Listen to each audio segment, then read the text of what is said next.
Alcanzando el conocimiento. Bienvenidos a Alcanzando el Conocimiento. Me da muchísimo gusto, pues, este día estar aquí, aunque sea de forma virtual con todos ustedes, pero también con el escritor, filósofo, sociólogo Armando Bartra. Armando Bartra tiene toda una trayectoria, pues, ya muy larga. Él ha impartido cátedra en diversas instituciones académicas. Bueno, también ha publicado muchísimas obras, voy a decir algunas de ellas, por ejemplo, La dialéctica en cuestión, La utopía posible, tomarse la libertad, Límites sociales y naturales del capital, El capital en su laberinto. Bueno, él ha hecho muchísimas reflexiones justamente en esta parte, ¿no? Tú eres un experto, ¿verdad, Armando? Justamente en estas teorías del capital, en esta parte, has hecho mucho por ello, pero también has hecho muchas cosas como en la parte de la historia. Bienvenido, Armando, gracias por estar con nosotros. Gracias por invitarme, gracias a ustedes, los libros que a veces escribimos y otros publican, también accede el potencial lector a saber de ellos gracias a los medios. Entonces, qué bueno estar hablando de un libro aquí contigo. Sí, hoy gracias al Fondo de Cultura Económica, pues tenemos la presencia de Armando Bartra con su libro, este libro del que hablaremos ahora, que es Sucum Felipe, Felipe Carrillo Puerto y la Revolución Maya de Yucatán. Es un libro que, bueno, ya nos platicará Armando cómo llevó a cabo esta historia, que es una historia bastante compleja de este personaje, un personaje poco reconocido para algunos y reconocido para otros, que es Felipe Carrillo Puerto. Pero bueno, es un libro que trata de la vida de este hombre que estuvo en la Revolución, que lo conocemos, bueno, cuando vamos a la península, pues sabemos que un municipio se llama Felipe Carrillo Puerto, pero sabemos, muchos de nosotros sabemos poco de él, y sin embargo, pues fue un hombre que tuvo una vida importante en la Revolución Mexicana y en aquellas épocas, en donde, pues sin duda, también la península figuró desde lo que eran, pues, las haciendas henequeneras y todo esto que hubo en el sureste mexicano. Armando Bartra, pues platícanos, ¿qué te lleva a hacer esta historia de Felipe Carrillo Puerto? ¿Cuánto te tardaste? ¿Por qué la hiciste? Platícanos todas tus motivaciones en esta aventura literaria. Sí, la motivación la acabas de plantear tú hace unos minutos. De un modo es darle visibilidad a personajes, en este caso Felipe Carrillo Puerto, pero a procesos sociales colectivos. No se trata únicamente de personas que han sido menos conocidos, menos estudiados y por lo tanto están menos presentes en el imaginario de los mexicanos y las mexicanas, todos, que es la historia, la cultura, la identidad, los personajes del sureste del país, de la parte del sureste del país y la parte del sureste más remota, que sería la península de Yucatán, el extremo sureste, ¿no? México es un país muy centralista, en términos simbólicos, en términos culturales, lo es en términos económicos, en términos políticos, en términos sociales, y por lo tanto tenemos una visión del país siempre desde el centro. La Revolución Mexicana escapa un poco a esto, porque la Revolución Mexicana arranca en el norte, la rebelión de Madero y los ejércitos que se van conformando y que finalmente derrocan a Porfirio Díaz, se mueven en los ámbitos de Aridoamérica, Chihuahua, etcétera, y luego el centro del país, con el zapatismo en el centro sur del país. Pero pareciera que la Revolución Mexicana es norte, centro y centro sur. El resto de la República, básicamente Oaxaca, Chiapas, Tabasco, Quintana Roo, Campeche y Yucatán, pareciera que son marginales, pareciera que ahí la revolución llega solo como el eco de la revolución, solo como un producto de exportación, solo como algo que llega de fuera, y que además es extemporánea, que la revolución llega al sureste tarde, llega al sureste la vida política en su periodo más importante de Felipe Carrillo Puerto, transcurre de 1917 a 1923, es decir, después de la revolución. En términos de la historiografía convencional, se acabó la revolución en 17 con la firma de la nueva constitución. Sin embargo, en Yucatán, a partir del 17 es cuando el proceso se va radicalizando. Pues tenemos una revolución que ocurre en una región del país que es menos visible en términos de la visión historiográfica convencional, centro y norte, y tenemos una revolución que ocurre en un tiempo, en el caso de Yucatán, península y particularmente el estado de Yucatán, en un tiempo posterior al tiempo, diríamos, clásico de la Revolución Mexicana. Por esto y porque es sureste, y el sureste no nos importa tanto como el resto del país, pareciera ser, a quienes vemos al país desde el centro, ha sido relativamente olvidado. Hablamos del maderismo y sabemos quién era, qué hizo, cuál era su proyecto, qué decía el Plan San Luis, cómo lo trató de impulsar, cómo gobernó cuando pudo gobernar. Hablamos de villismo y también hablamos de sus transformaciones en Chihuahua. Hablamos mucho de zapatismo y sabemos el Plan de Ayala y sabemos cómo construyó un ejército campesino en las comunidades náhuatl del centro. Hablamos muy poco de carrillismo o del Partido Socialista del Sureste o de la propuesta de transformación de Felipe Carrillo Puerto y del Partido Socialista del Sureste. Tendríamos que hablar de carrillismo, como hablamos de maderismo, como hablamos de zapatismo, de villismo, de obregonismo, porque son igualmente importantes. Y de algún modo lo que vemos en el sureste es diferente de lo que vemos en Morelos, de lo que vemos en Chihuahua, de lo que vemos en Sonora, con el grupo de Sonora, con Obregón, con Calles, etcétera. Porque el sureste es otro México, es un México diferente. Es un México con una población indígena muy fuerte. También en el centro y en el sur hay una población indígena fuerte, importante numéricamente, pero no tanto así como en Yucatán. Tenemos un líder que hablaba maya, Felipe Carrillo Puerto. No solo hablaba maya, su discurso de toma de posición cuando él accede a la gubernatura de Yucatán, al gobierno de Yucatán, es un discurso en maya, un extraordinario discurso en maya. Y digo que extraordinario porque lo leí en español, yo no hablo maya, pero él lo pronunció en maya, porque ahí estaba el pueblo maya y tenía que hablar en la lengua de ellos. Mientras que otros líderes, también de movimientos sociales con presencia indígena fuerte, Zapata, no hablaba náhuatl, lo cual no es en demérito de Zapata. Zapata era un hombre, desde todos los puntos de vista, un visionario, pero él no manejaba la lengua de las comunidades indígenas del centro del país. En cambio, Felipe Carrillo Puerto sí. Esto no es un asunto biográfico, es que la revolución yucateca es una revolución en maya, es una revolución dicha en maya, hecha en maya, hablada en maya, pensada en maya. Y esto es importante en una región que era maya. La mayoría de la población de Yucatán en esa época no solo era originaria de los pueblos mayas, sino que también hablaba la lengua. Pero entonces digamos que los mayas, la península, tuvo su propia revolución, por así decirlo. Sí, no, claro. Yo una de las cosas claro, pero una de las cosas que hemos aprendido con el tiempo y los golpes, sobre todo los que nacemos y vivimos en el centro del país, yo como chilango, es a que las historias son muchas y no una, y que las regiones son muchas y no una, y que las culturas son muchas y no una, y que los mexicanos y las mexicanas somos diversos. Esta diversidad cultural, diversidad política, diversidad social, diversidad ambiental, hay que reconocerla. Y por lo tanto la historia, que es una, tenemos la historia de un país que se fue construyendo como país a partir de la independencia. No quiero decir que la declaración de que somos un país independiente nos hizo un México realmente independiente, pero los esfuerzos de los intelectuales, de los periodistas de la época liberal del siglo XIX, fueron construyendo un país, un México en el que todos nos identificamos. Y en el siglo XX la Revolución Mexicana es la Revolución Mexicana. El Plan de Ayala se escribe en Morelos, pero el Plan de Ayala se difunde a todo el país. Hay una Revolución Mexicana y un México del que todos y todas participamos. Pero esto no niega que existan diferencias regionales. Y si no sabemos entender la relativa autonomía de estos procesos regionales, entonces nos estamos quedando con un México centralista. Pareciera que el único México es el que se dice, se habla desde acá. Desde acá digo la Ciudad de México. Yucatán no solamente tiene su propia historia, su propia cultura, su propia identidad y su propio diálogo con el resto de la Revolución Mexicana, con las regiones. Felipe Carrillo Puerto pasa muchos meses, años de su vida en la Ciudad de México. Él es diputado y como diputado tiene que estar yendo a Yucatán y yendo a la Ciudad de México, cosa que no era fácil, le llevaba más de una semana cada viajecito, ¿no? Subía al avión como ahora.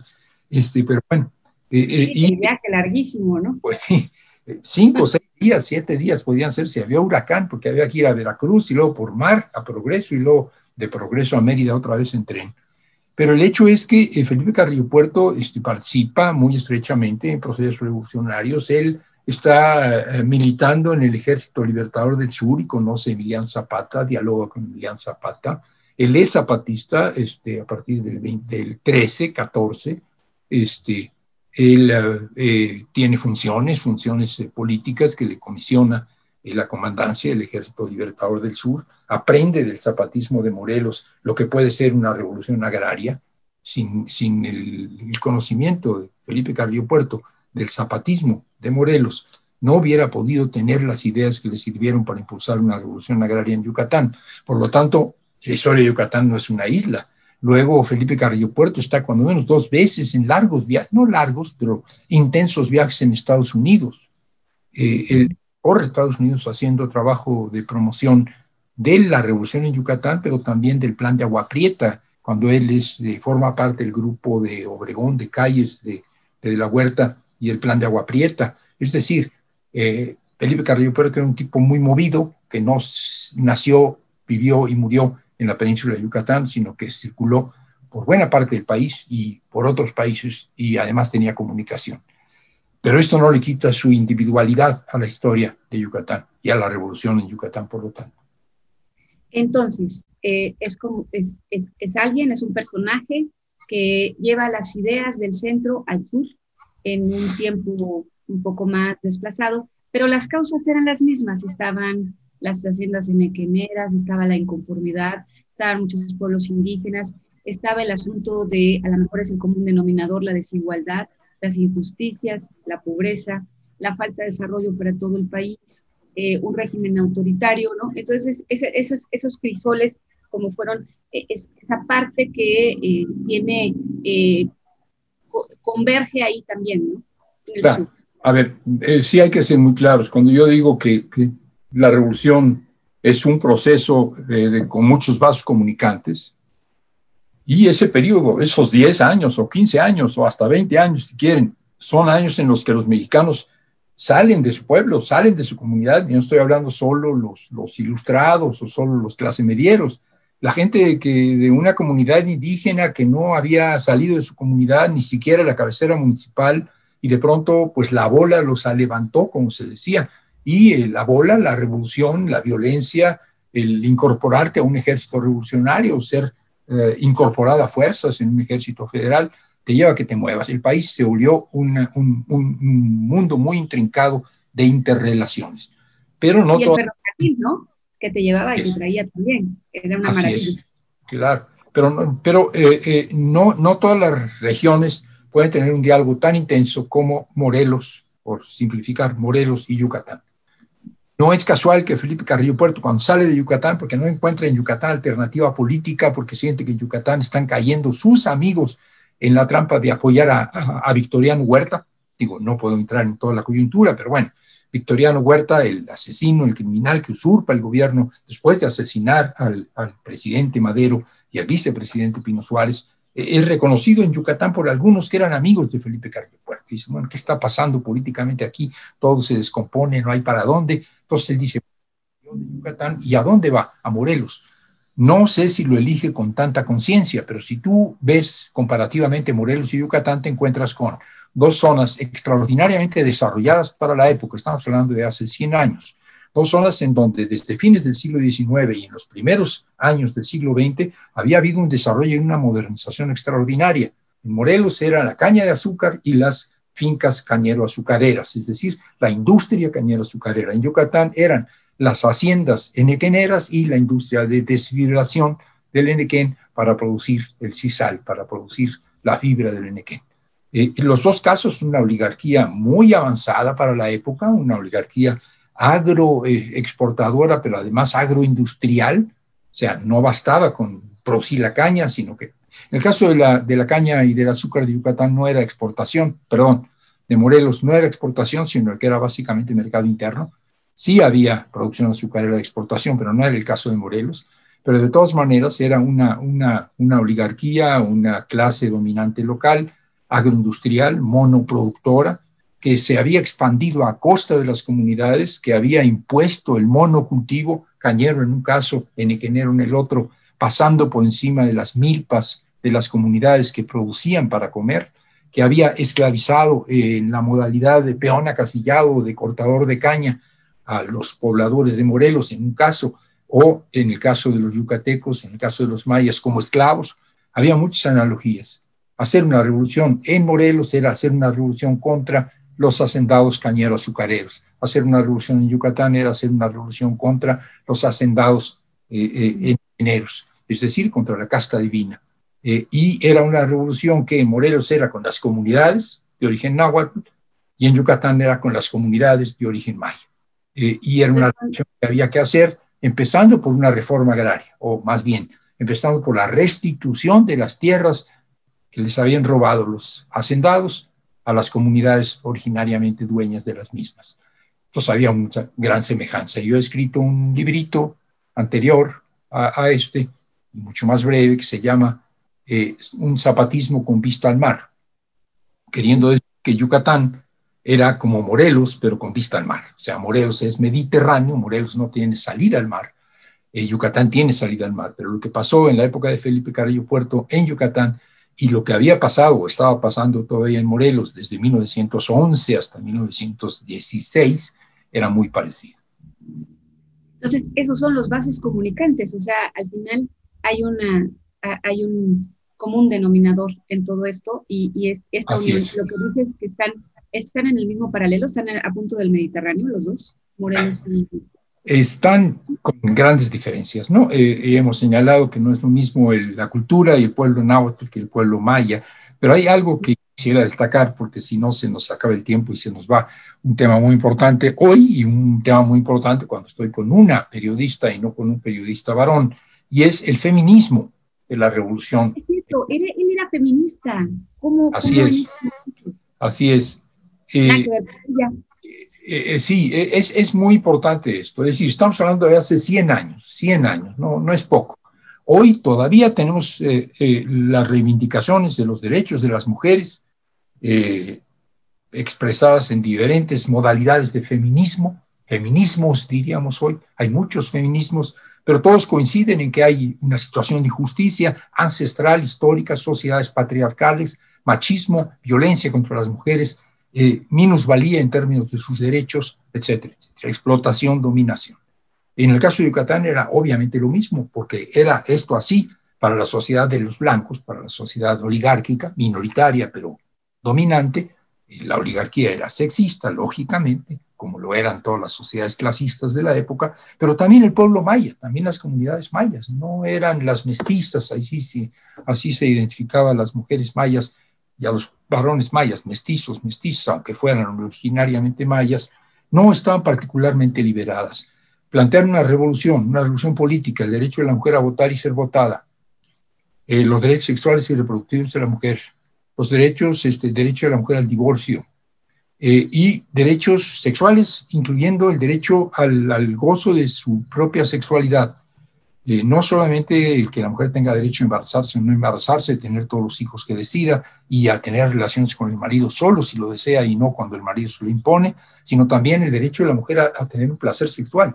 Decían las yucatecas, estamos hablando de 100 años atrás, no puede ser que el marido termine antes y se le olvide y le valga madres y se vaya para otro lado y la señora quede frustrada. Y las mujeres tienen sexualidad, las mujeres tienen derecho a disfrutar del sexo, y si las mujeres no disfrutan del sexo y son utilizadas por su compañero sexual y nada más, acaban por frustrarse, acaban por odiar el sexo porque es algo impuesto. Discutir estas cosas era en Yucatán un escándalo entonces, pero estamos hablando de hace 100 años, hoy todavía es un escándalo aquí en Yucatán. Entonces es realmente muy novedoso el planteamiento no de Felipe Carrillo Puerto, sino de las mujeres yucatecas, algunas de ellas muy notables que encabezaban el movimiento feminista, en darle a la revolución en Yucatán un sesgo importante de género. No es que Felipe Carrillo Puerto fuera la cabeza del feminismo yucateco, no lo podía hacer, es un varón y las mujeres tienen capacidad para encabezar sus propias luchas, es evidente. Y en el caso de Yucatán eran gentes como Elvia Carrillo Puerto. Alguien dirá, ajá, la hermanita de Felipe Carrillo Puerto, él la promovió. Pues no, Elvia Carrillo Puerto tenía vida política propia. Elvia Carrillo Puerto organizó a las mujeres de Motul, de donde era originaria, antes de que Felipe Carrillo Puerto anduviera mucho en actividades políticas. Elvia Carrillo Puerto fue una feminista que se movió a escala nacional, fue votada y fue electa diputada y participó como diputada y tuvo una una lucha por reivindicar las leyes favorables a las mujeres, es decir, el feminismo yucateco tiene sus propias lideresas y fue muy avanzado para la época. Y fíjate que ahí, bueno, es algo que llama mucho la atención, porque por una parte es ese progresismo para la época, pero por otra parte Yucatán sigue siendo al día de hoy una sociedad muy conservadora, y por otra parte también la rige una especie de matriarcado. Ya su cultura tiene un matriarcado muy determinado, ¿no? Las mujeres de alguna manera tienen una parte en el mando familiar muy importante. Entonces, llama la combinación, llama la atención esta combinación de factores y la realidad al día de hoy, ¿no? Digamos como un impulso, pero al mismo tiempo, pues como cosas que siguen. Te quería preguntar otra cosa. ¿Te costó mucho trabajo hacer esta historia, reencontrar la vida de Felipe Carrillo Puerto, de la que hay poco, o usaste la parte histórica y tu imaginación? ¿Qué hiciste? Sí, lo último que tú dices, usé la parte histórica y mi imaginación. Es una biografía narrativa, no una biografía académica, no es una biografía historicista en la que yo exploré archivos originales, documenté, me apoyé en otras interpretaciones, polemicé con ellas. No es un libro con un aparato probatorio, no es un libro lleno de citas, no es un libro con notas al pie, no es un libro con confrontaciones intelectuales con otros historiadores que están interpretando lo mismo que yo. Es una biografía narrativa, es decir, es una biografía que busca, por un lado, lograr, más bien, conservar la fidelidad a los datos históricos, es decir, ser históricamente o historiográficamente verdadera. No digo nada que no me conste que ocurrió en cuanto a los acontecimientos importantes, pero tiene que ser al mismo tiempo narrativamente verosímil. Entonces, entre la verdad y la verosimilitud hay un esfuerzo, y es el esfuerzo mayor. No faltar a la verdad para hacer las cosas verosímiles, pero no por el hecho de que sean verdaderas creer que ya son verosímiles. Tengo que hacer que el lector sienta que eso que está sucediendo puede suceder, que ese personaje existe, que está vivo, que esas situaciones dramáticas son situaciones dramáticas. No puede ser que si yo le demuestro que tal diálogo ocurrió, pues con eso ya lo tengo tranquilo. Yo tengo que hacer que ese diálogo sea convincente. Y esto implica que tienes que utilizar, por un lado, la información histórica y las interpretaciones y la disciplina de la historia, que es una disciplina, podríamos decir que científica, por un lado, y por otro lado, diríamos las artes de la narración, es decir, la capacidad de ser elocuente, de convencer. No sé si lo logré, pero esta es la idea. Nadie podrá decir que algún hecho importante de la historia de Yucatán está deformado, pero sí podrán decir que hay ciertos acontecimientos de los que yo hablo que no hay pruebas de cómo ocurrieron, porque no había nadie ahí que llevara un registro, porque no había grabadoras, evidentemente. Entonces uno tiene que utilizar la imaginación. Todos los historiadores utilizan la imaginación. Cuando nos proponemos una historia narrativa, tenemos que utilizar más la imaginación que cuando nos proponemos un trabajo historiográfico, académico. En este caso, creo que espero haber logrado la verosimilitud. Creo que Felipe Carrillo Puerto está vivo. Los acontecimientos que le ocurren realmente ocurren. Uno puede sentirse ahí por un momento. Uno puede sentir la inminencia de la muerte, aunque uno ya sabe cómo va a morir y cuándo va a morir. De todos modos, es como una novela. Uno quisiera que el personaje no muriera, uno quisiera que lograra escapar, uno quisiera que lograra sobrevivir, aunque ya sabe que no es así. Desde la histórica sabemos que se va a morir, desde la vivencia del lector quisiéramos que viviera más. Si logro esto, habré logrado lo que me propuse. Esta era la intención, y esto fue lo más complicado. Hubiera sido muy fácil escribir una novela, muy fácil, ¿no? Hubiera sido menos reto escribir una novela, o menos reto escribir una historiografía biográfica, una historia biográfica, y yo quise hacer las dos cosas. Esto costó un poco más de trabajo, pero es lo que yo quería hacer. ¿Cuánto tiempo te llevó y cómo te sientes después de haber logrado eso? Me llevó me llevó mucho tiempo. Desde los años 70 yo venía investigando sobre esto y escribiendo sobre esto. Y después escribí un apartado largo de un libro que ya se publicó hace mucho sobre este tema, y luego publiqué una reflexión que se llamó precisamente Zapatismo con vista al mar. O sea que yo venía trabajando el tema de Yucatán, de la revolución en Yucatán, y finalmente el Partido Socialista del Sureste, y de Felipe Carrillo Puerto desde hace 30 o 40 o 50 años incluso, desde que yo tengo memoria. pero ya escribir esta biografía no se llevó más de unos 3 años. Me da muchísimo gusto que hayas terminado esta historia y, bueno, pues decirle a todo nuestro público que tienen ahí una novela histórica excelente. Es Suku Un Felipe. ¿Qué es Suku? ¿Qué es Suku Un? Hermano. Hermano Felipe Carrillo Puerto. Hermano Felipe, así le decían a Felipe Carrillo Puerto, hermano Felipe, en maya, claro. Pues tienen en Hermano Felipe hay una historia muy interesante de Armando Bartra, gracias al Fondo de Cultura Económica. Gracias, Armando, por esta interesante entrevista. Gracias a ti, gracias a los periodistas. Nosotros escribimos libros, el Fondo de Cultura a veces publica los libros, pero no llegan al lector, sino se entera de que los libros existen, y para esto ustedes cumplen una función fundamental. Gracias por hablar de libros ante su público. Y me despido porque tengo otra entrevista por ahí. Hasta luego. Armando. Gracias, hasta luego. Gracias a todos por haber estado aquí en Alcanzando el Conocimiento, una herramienta vital. Soy Berta Alicia Galindo. Hasta la próxima. Alcanzando el conocimiento.